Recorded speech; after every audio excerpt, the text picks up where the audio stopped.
Hello and welcome to podcast ATD-OC. This brief podcast will introduce you to, podcasting. And we're so happy to have with us this morning Betty Dannewitz, who will be our May monthly learning event speaker.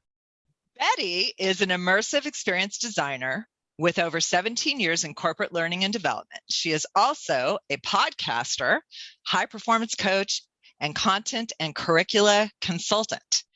Welcome, Betty. Thanks so much for having me. I'm so excited to be here. We are very excited to have you in our first ATD-OC podcast, hopefully first of many. So I'd like to start by asking you, how the heck did you get started creating podcasts? I know that you are a learning experience designer. How did you transition?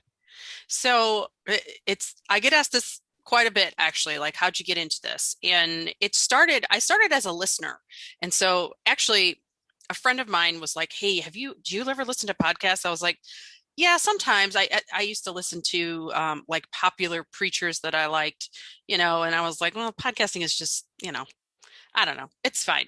I wasn't really into news. I didn't like the political commentary. So, but she's like, you got to listen to this one. It's called Serial. And I'm like, what's it about? She's like, it's a true crime. I'm like, nah. Cause there are lots of people in this world, but I find that they fall into two categories: people that like crime drama and people that have no interest. I have no interest. Zero. No, CSI, NCIS. If you like it, great. It's not my thing. And so she's like, you got to listen to this. I'm like, I don't know. She's like, no, seriously, like, this is the story. And it's the story of Adnan. I can't remember his last name. And it was like the first series of Serial. And I was like, okay. I'm like, my friend's like, I got to listen to this. I turned it on and I was absolutely hooked. And the thing about it that I loved the most was that as this lady was talking, first of all, her voice was she just sucked me in because she sounded like one of my friends, right? Like, she didn't sound like a newscaster. She just sounded like she was talking to me like one of my friends, and we were hanging out and she was telling me about her experiences. But also, like, she was explaining how she was going through this case. And at the end, she would talk about what she thought about it. And I thought, wow, this is a really neat, interesting way to, like, just give out information and give out your thoughts.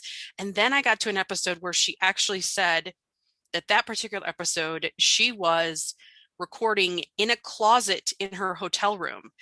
And right. And just hearing that, now not only am I imagining her, but I'm imagining where she's at and what it's like to be on this mission that she was on to figure out what happened with this case. And I was like, that is really cool. And so I finished that one up.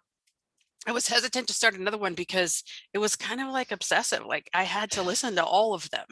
The first, I think there's, I'm just guessing because I can't remember. I think there's like 12 episodes, and I finished it in like 3 days, which as a starter, like, that's pretty fast.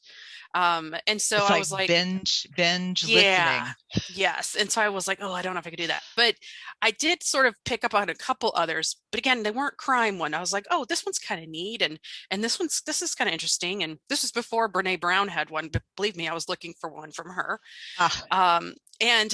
Pick up on a few of them. And then I started sort of wondering as I'm listening, kind of moved from listening a lot to wondering, I wonder if I could do that, because what I know about myself is that I love a good conversation. Do you love a good conversation, Michelle? Absolutely. Like, it's the best hit I can get. Like, absolutely. That absolutely is a good conversation. And so I was like, so many times I'd be having a great conversation and wish that I could capture it somehow. And I'm like, oh, and I was like, maybe I should do a podcast. So a couple friends said, hey, you should start a podcast. And I was like, you know what? I think maybe I'll do it in the fall. So I kept doing that thing that you do where you just kick that can down the road. Yes. Like, it sounds like a good idea, but maybe later. And finally, I was like, you know what? I'm just gonna record the first episode, and it's gonna be done, and then we'll see what happens. And I recorded the first episode with Myra Roldan, and we talked about candor, because it just felt right that we would start it off talking about candor. And then I recorded the second episode of talking about brand with Dan Hurt, and then COVID hit. and the whole country Yes. shut down. And I was like, man, I was just getting started with the podcast. And then I was like, well, that doesn't mean I can't keep doing it. I mean, it's fine. Seems like perfect timing, doesn't it? Yeah. I mean, and so a lot of people think that I started because of COVID. I actually started just before. I started like a month before. And yeah, and then the rest is kind of history. I published episode 59 this past week, and I love it. It's so awesome. It's so much fun. Best hobby I've ever had. That's awesome. It sounds like, as you were describing, especially the serial one, it sounds a little like a cross between a book on tape, a documentary, and a conversation. How fascinating. Mm-hmm. So let's bring it back to learning and development. How have you used podcasts as part of the learning experiences you've designed? Yeah. So one thing I found about podcasts right away is that they are a very rapid content development tool. So you've heard before, you know, like things like Vyond is a rapid video development tool, and Rise is a rapid e-learning authoring tool. So podcasting, you literally get on there, you either say what you're thinking or you have a guest on and you both say what you're thinking. And at the end of it, you have content and it's done. I mean, you might want to clean up the ums and ahs and, the dog barking in the background and whatever happens. Like that just seems like a good idea. Yeah. But for the most part, you've created some content, and it's a great medium for stories, for case studies, even leadership messaging. So I've sort of, as I'm creating this for myself on the side as a hobby, I'm finding that, this could really be used in learning solutions. And so I started bringing that up. And most people, whenever you talk about something new, they were like, it's not a bad idea, but let's just keep doing what we've always done. Change is hard. Yeah, change is hard. And just, I just kind of kept bringing it up where it made sense. And so some of the places it made sense were, again, like I said, setting the stage by sort of a leader casting vision. Great thing to do on a podcast, especially if you have people that are located all over the world. And then also started suggesting it to curate content. So let's say you have a course, a quick course, maybe it's a 1 or 2 hour virtual session around time management. We could all use more thoughts and feelings around time management, all of us. Isn't that the truth? Well, wouldn't it be great if after the course, as part of sort of an ongoing effort to help people actually move and put these things you've taught them into practice, you sent out a link to a podcast that was recorded, about time management from an expert. So it's a great way to extend learning and also, and enhance it, deepen it. So as I found that, I started saying, okay, where can we plug this in? And we started with the whole leadership messaging thing. We had a change coming. And so we started by having the leader talk about why it was a good idea, why we should do it, and here's what our expected outcomes are. And it was pretty popular because it was an opportunity for people to get that leader's voice in their ear. And so they feel more connected to that leader, and they also feel more connected to the message. And that was at an insurance company. And insurance is wow, not the most exciting thing. I don't know why you would say that. I have to say, though, as you've been talking, these light bulbs are going off in my head because I'm thinking leadership program. This seems perfect. Any kind of training program, right? Absolutely. Time management is one, but there are all kinds of speakers on all kinds of topics out there that you could use as a after class kind of behavior change movement, right? That's awesome. So just one more thing. Podcasts are typically not used to teach like skills or how-tos. You could, but for the most part, it's not easy to describe how to safely clean a deli slicer. I feel like I'd want to see that. I hope rather than just listen and think I'm doing it right. So typically it's not about how-tos, but it does sort of add colorful context to it. So like in that example, if you're teaching somebody how to clean a deli slicer, rather than spending a ton of time and money creating a video explaining the history of the whatever, you could quickly record a podcast and they could listen to it and get the same benefit out of it. So and my day job, I work for the Ken Blanchard company, and we use, oh look, and the heads are nodding because we know what my that favorite. I mean, Ken Blanchard is right up there with one of my most favorite people. He's a pretty cool dude. And anyways, we use podcasts as extending learning a lot, because Ken actually has several podcasts that he's done with some really interesting leaders across the world. So it's definitely something we use on a regular basis. Wow, that's fascinating. Wow. Okay, that's all I can say right now is wow. I mean, just my mind is exploding with all of the ideas. I even thought if you're doing a virtual training, you could even edit pieces of that and then put that out as a podcast. So rather than reinventing the wheel. So absolutely. So for our audience, that's just, Michelle's little tip. Yeah. Hot tip from Michelle. Yes, exactly. I saw recently that you had 5,000 listens, and you had said you have your 59th podcast out there. How did you get people interested and listening? So I did all that in about a year. Honestly, I don't know if that's great or not, but I was happy with it. Like, I don't necessarily follow a whole lot of statistics, but I also know that there aren't a lot out there for podcasters. So they're just not, those analytics just aren't captured. But what I did really, I mean, is does blood, sweat, and tears. Am I allowed to say that that's how it happened? Because yes, ma'am. It's really been a passion project. On average, I released one episode a week.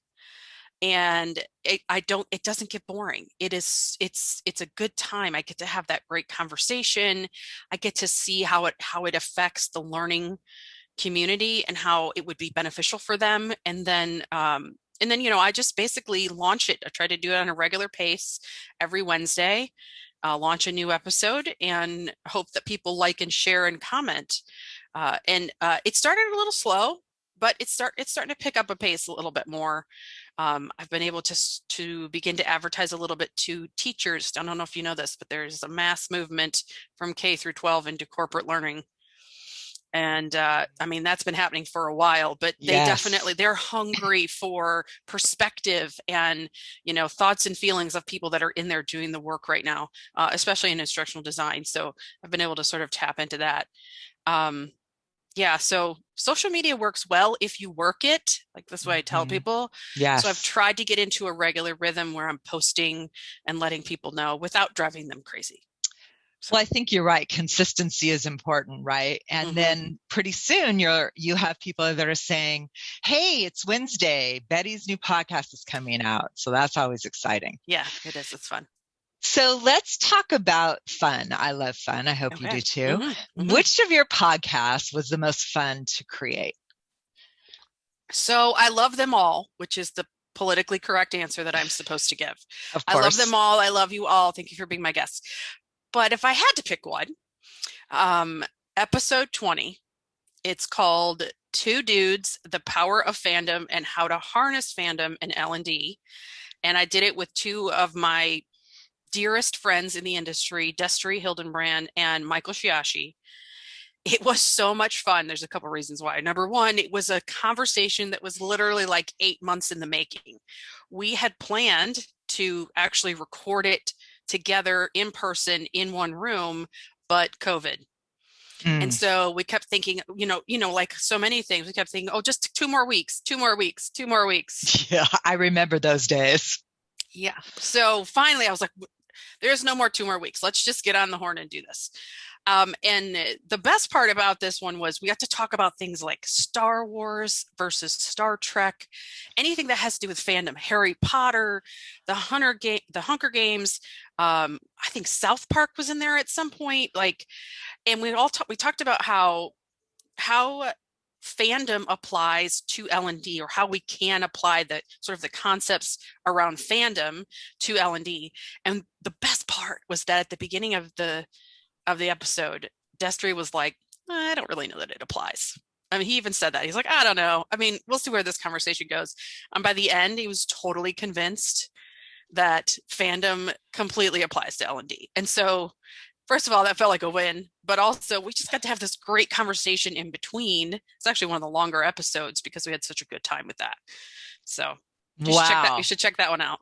I am absolutely going to check it out along with the one right before it, Dungeons and Dragons. Oh, So that one was a blast too. There's some serious accents happening on that one. So oh, that's good fun. times. Mm-hmm. Fantastic. Yep. All right. Well, we've had a great time. Here is our final question for the morning. What's one tip you would give us as a teaser to your program on May 26th? Well, I don't want to give too much away, but I will say this. If you are not podcasting, you will want to be podcasting after we chat on the 26th. We're going to talk about the whys. We're going to give you a chance to really think about how you can apply podcasting in your organization and basically cross off all those excuses that you've had that have kept you from starting. And I am just going to let you, we're going to have some fun. And who doesn't want fun? I mean, we right? have to. Yeah, we have to have some fun. So, well, I think we've had a year of non-fun. yes. More than a year, honestly. That's so true. I think it's time for It's some fun. time. Yes. It is indeed. Mhm. Betty, it has been such a pleasure getting to know you. It's been so great. Thank you so much. And as you can tell, I love talking about podcasting. Love it. Well, I think that it's going to be an excellent program. So for those of you listening, please join us May 26th. And as Betty provides additional tips and continues to talk about her passion for podcasting. This has been Michelle Bivens for Podcast ATD-OC. Have a fantastic day.